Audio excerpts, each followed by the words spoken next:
Hi, so I got this Rosewill docking station. I'm going to show you an up-close view of it. So let me show you around the box, first of all, some of the features. So this is a USB 3.0, and it does support backwards compatibility SATA 1, 2, and 3, and it supports 2.5-inch drives and 3.5-inch drives. And this does have an eject button here. So let me go ahead and just give you a look at the item itself. And some of the specifications as far as the transfer rate is 5 gigabits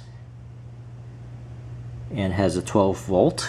So let me go ahead now and just give you a close-up view. So this is the adapter in case you want to see what size it is, if it fits your outlet strip and your typical USB 3.0 wire.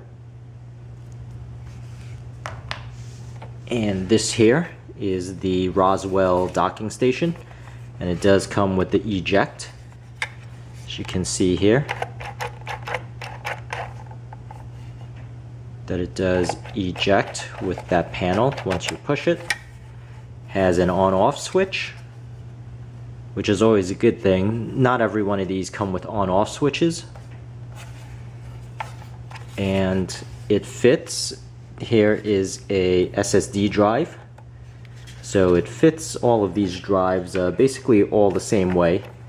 There is a SATA connector down at the bottom there, and it fits the SATA connector. So this is an SSD. You merely put it in, and of course it ejects, simply ejects. So that is your SSD drive. Here is your normal laptop hard drive, and once again it has the SATA connector, and it goes in, pops in like that. It's pretty secure. Pushing the eject, and this is your normal 5.5-inch drive, and it works the same way. There's the connectors. You always put it basically face the front facing out is an easy way to remember it, and right there basically it's pretty secure, and you just merely eject it, and that's really it. That is your Rosewill USB 3.0 docking station, and I hope this helps, and please subscribe, and thank you for watching.